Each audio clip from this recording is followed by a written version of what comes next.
Bueno, estamos con Alejandro Horowitz. Él es historiador, periodista, ha escrito sobre el peronismo y últimamente ha sacado un interesante libro llamado El Huracán Rojo, donde estudia el concepto de doble poder desde la Revolución Francesa a la Revolución Rusa.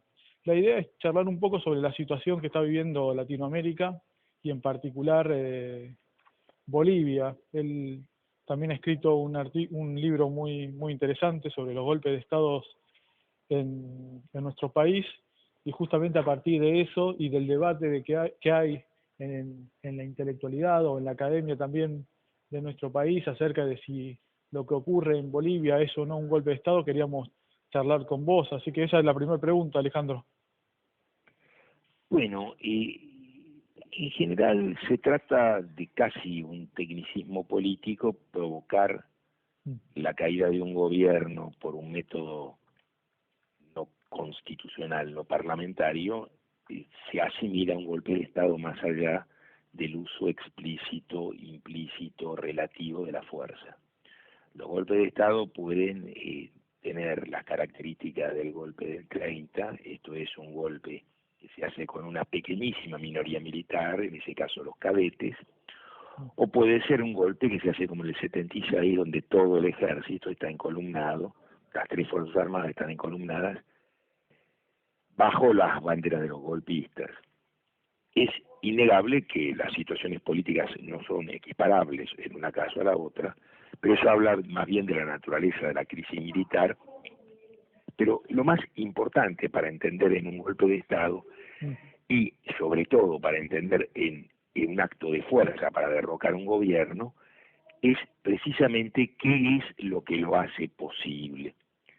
Y este es el punto clave, porque hay dos explicaciones que no explican, y una es la tradicional, la de los traidores, y la otra es la de la Embajada de los Estados Unidos. Es decir, nadie ignora que en un proceso del golpe de Estado hay determinada cantidad de hombres y mujeres que se casan de bando, y eso hace posible esta deserción, hace posible la situación, pero los motivos políticos que hacen posible semejante comportamiento, en cada caso deben ser dilucidados.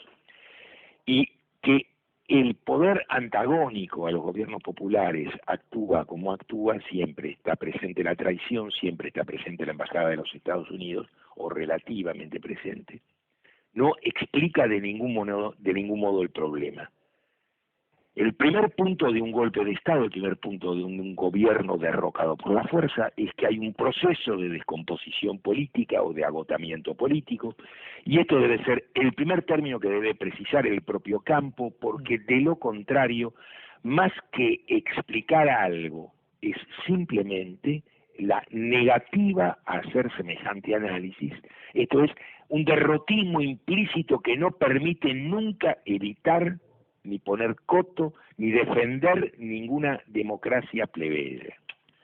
En Bolivia lo que acaba de pasar es básicamente que el agotamiento de un proceso político mediante un golpe de Estado muestra que Evo Morales no pudo seguir. Se desprende de todo eso que obviamente no alcanza con la caracterización del golpe de Estado, sino que también hay que entender justamente por qué no puede seguir Evo a partir del debilitamiento de su gobierno y de lo que eso implica. En la relación de los golpes de Estado, sobre todo en Latinoamérica, ¿está vinculado siempre la cuestión de la dependencia de países dependientes respecto del imperialismo? No cabe ninguna duda que conviene entender que la dependencia no es un fenómeno relativo respecto a un país en particular, claro, sino que es la naturaleza de la relación de ese Estado nacional respecto del mercado mundial. Este es el primer elemento distintivo. El segundo elemento distintivo es que en este momento no existe ningún Estado nacional que no sea dependiente respecto del mercado mundial, porque todos actúan en la arena del mercado mundial y todos están determinados por la gramática del mercado mundial.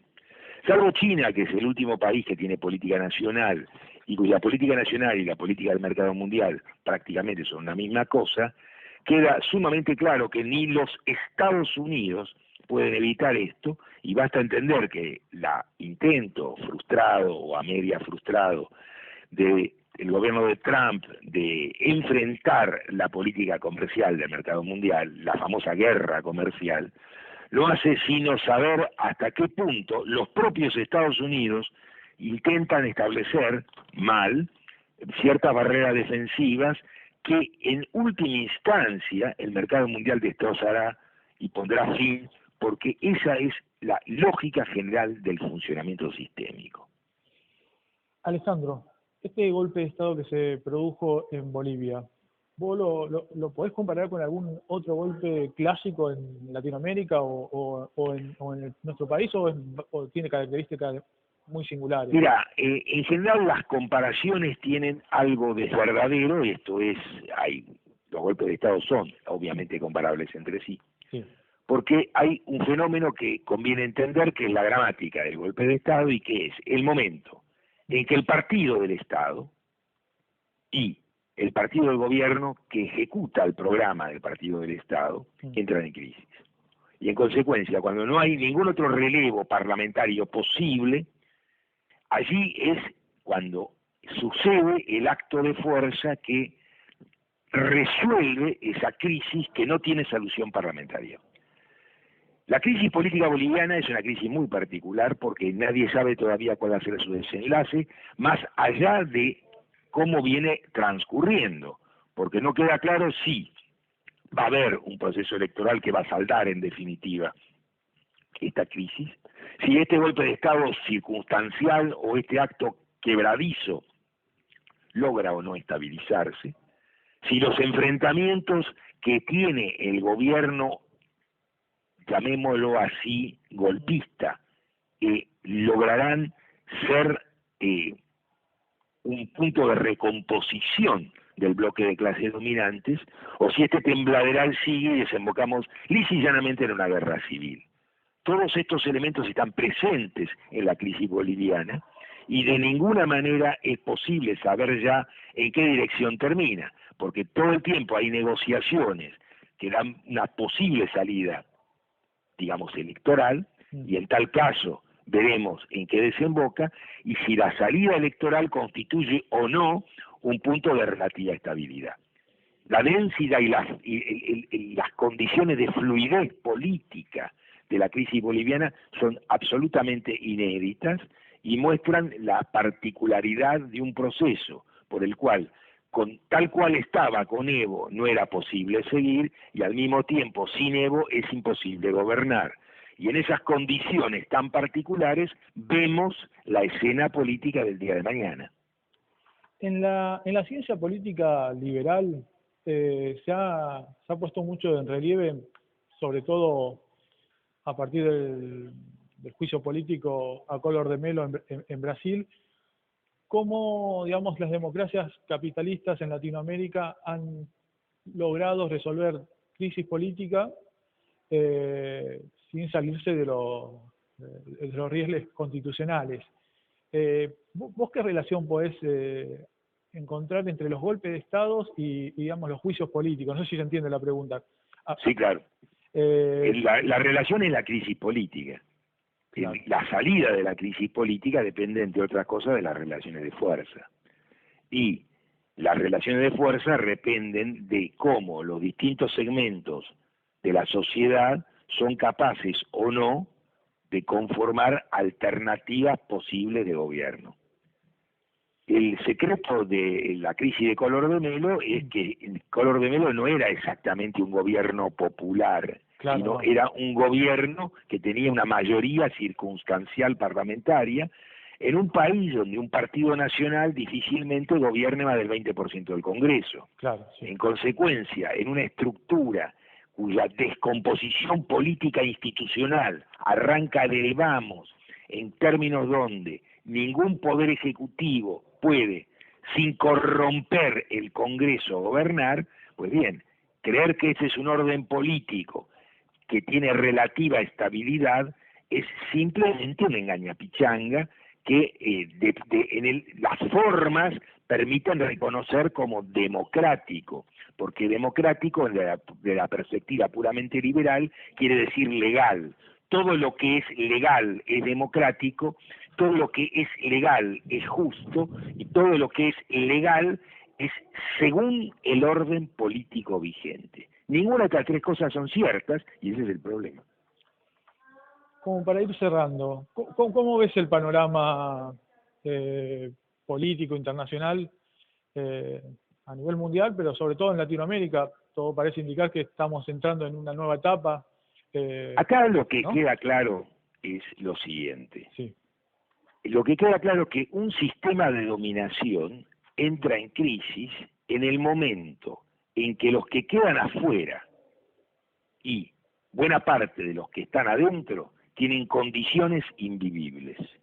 Chile es la expresión perfecta de entender el milagro de la gobernabilidad hasta que la gobernabilidad salta por los aires. Las víctimas del orden político chileno tienen distintas categorías, pero el secreto es que cuando la compacta mayoría es víctima del orden existente, creer que ese orden tiene viabilidad institucional es francamente un disparate analítico. Que Bolivia haya volado ahora tiene un conjunto de explicaciones más coyunturales. El secreto de la voladura chilena es básicamente entender que el modelo de dominación para América Latina supone una calidad y una intensidad tan importante de dolor y desesperanza que vuelve imposible que eso asuma la forma de un conteo electoral. ¿Y considerás que es probable que estemos entrando a una etapa, digamos, más de conjunto en América Latina, de choques, de avances, de retrocesos, digamos, guerras Hay que civiles? entender que básicamente la idea de la institucionalidad como idea de la reflexión política es una idea vacua, es una idea que de ninguna manera se plantea los problemas que las sociedades latinoamericanas tienen que enfrentar y resolver. No se plantea el problema no solo de la distribución del ingreso, que en Chile llega a valores inenarrables de antagonismo, la idea de que en Chile puede haber una distribución más regresiva que la que propone la General Motors. En la General Motors, en 1970, un operario ganaba 30 veces menos que un gerente. Hoy gana 300 veces menos que un gerente. La idea de que esto puede conformar un orden nacional estabilizado es una imbecilidad que no resiste el menor análisis.